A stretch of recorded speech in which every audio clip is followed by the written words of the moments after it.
Alright, I'm playing some more 2010 FIFA World Cup South Africa. In this playthrough, I'm going to try to rewrite history as Brazil, a 5-star team, although their midfield is a little suspect. In the first group stage game, they faced North Korea. In real life, they won this matchup 2-1. Now, I'm going to be using the default rosters. The default rosters, although I've given myself the freedom to make changes to the starting lineup as needed, so that's why you'll notice number 16 Ronaldinho and number 20 Alexander Pato in the starting lineup. In real life, neither of those players took part in the tournament, and I'm just using the default 4-3-1-2 formation. Ronaldinho and Pato are up front with Kaka in behind them. North Korea is going with a 5-3-2 formation. I don't recognize any of their players. So in the first half, Pato is going to get a shot on target, but the North Korean keeper knocks it away. In the second half, North Korea has a pretty decent chance here.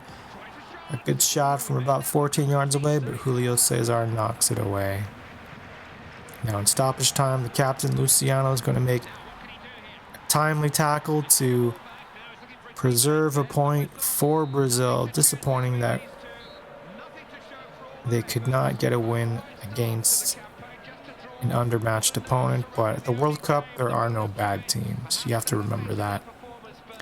Dunga, he's disappointed. In real life, he captained Brazil in 1994 when they won the World Cup in the US. Now, the first group stage games ended in goalless draws, so that's why all teams have 1 point going into the second group stage game. No changes to the lineup or the formation for Brazil when they're facing Cote d'Ivoire, aka the Ivory Coast. In real life, Brazil won this matchup 3-1.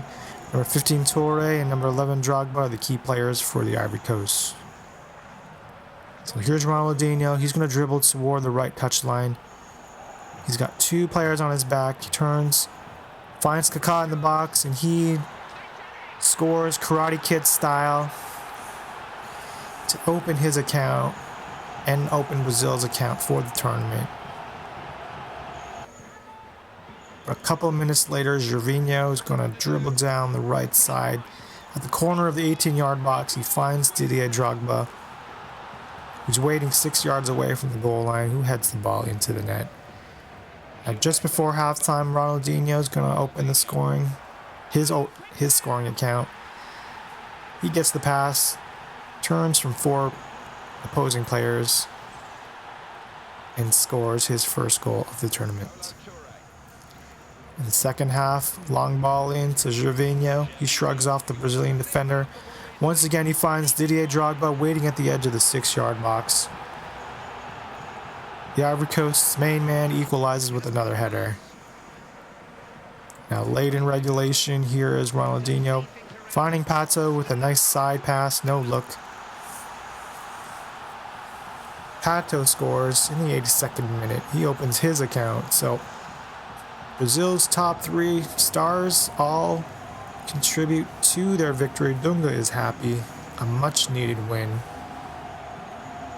to give Brazil 4 points heading into the final group stage game, in which they face Portugal.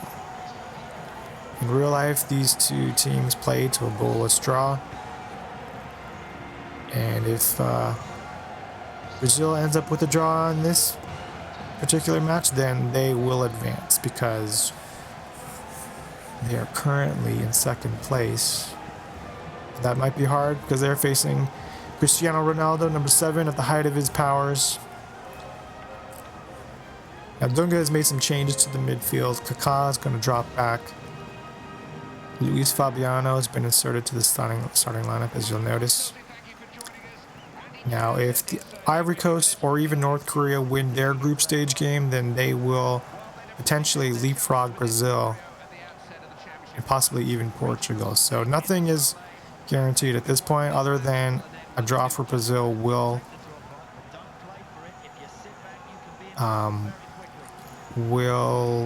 send them into the knockout stage. So Kaka is back in midfield as mentioned. Luis Fabiano is up front with Ronaldinho and Alexander Pato. Early in the game, Cristiano Ronaldo near the right touchline. Left-footed strike somehow finds its way into the net. Was that a pass? A lob pass or a shot? Who knows? But shortly afterward, Dani Alves gets caught out of position. That's why Raul Morales is wide open down the right side. He's on a breakaway, and he's going to knock it past Julio Cesar from 8 yards away to give Portugal a 2-0 lead within the first 15 minutes. They're not done yet. Portugal once again on the counter-attack. Simão is going to cross it into the box. Morales gets his brace to give Portugal a 3-0 lead.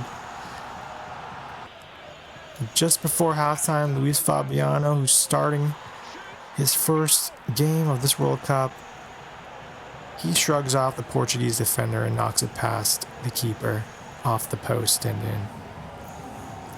At halftime, the other group stage game is tied, but in the 55th minute, Brazil gets news that the Ivory Coast has scored. So if that scoreline holds, Brazil is likely to be eliminated. Ronaldinho with a free kick attempt misses wide. Now late in regulation, some great news for Brazil as North Korea equalizes. So that scoreline will prevent both of those teams from advancing to the knockout stage. So because of that late tying goal by North Korea, Brazil advances to the round of 16 despite losing to Portugal 3-1. Now, real life Brazil won the group with 7 points, but in this playthrough, Portugal won the group with 7 points. So here are the results from the group stage. No major surprises, although Holland does not advance. So as the runner-up of Group G, Brazil, which is ranked number 2 in the world going into the tournament, will face off against Spain, which is ranked number 1 in the world. So that's a pretty unusual matchup in the round of 16. Number 1 and number 2 facing off. And it will definitely be a challenge for Dunga and his squad as they face Spain at the Greenpoint Stadium. Dunga's experiment with the midfield in the final group stage game did not really pan out, so he is going to, as you see, put Kaka back up top, just in behind the two strikers, who once again will be Alexander Pato and Ronaldinho. Spain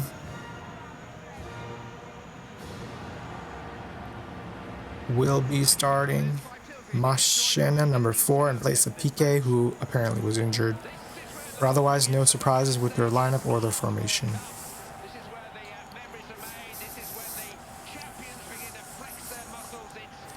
Brazil showing off a new midfield with Andre Santos, Josue, and Robinho.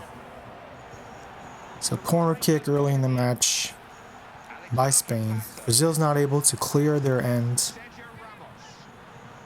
David Silva from the edge of the 18-yard box finds David Silva near the far post, who heads it past Julio Cesar. Once again, Brazil concedes early in the match. In real life, David Villa scored some pretty important goals in the 2010 World Cup tournament. Later in the first half, Iniesta sends it to Villa. David Villa is not able to get his brace. Early in the second half, he'll have another shot. Xavi passes to David Villa inside the box. He's got tons of space to get his shot off. He scores his brace in the 56th minute. Second goal. Dunga not happy. If he were still playing, he definitely would have closed down David Villa, not allowed him to have such a free shot on goal like that. So late in regulation, Brazil is still trailing 2-0. They're doing everything they can to get shots on goal. There's one right there, but Puyo clears the ball. Brazil maintains possession. Kaka is going to get a chance, but it's cleared away by the Spanish defense, and that is the final score, 2-0. Despite the offensive power of their 3 stars, Brazil was not able to solve the Spanish defense. Pato and Ronaldinho, even though they didn't take part in the real World Cup, had they taken part, they might have helped Brazil advance past the quarterfinals. So in real life, they lost in the quarterfinals to Holland, but in this playthrough, they didn't even make it to the quarterfinals. Had the team won the group, they might have had an easier route, but in either case, Italy ends up the victor over England. Portugal ended up beating Slovenia in the 3rd place matchup.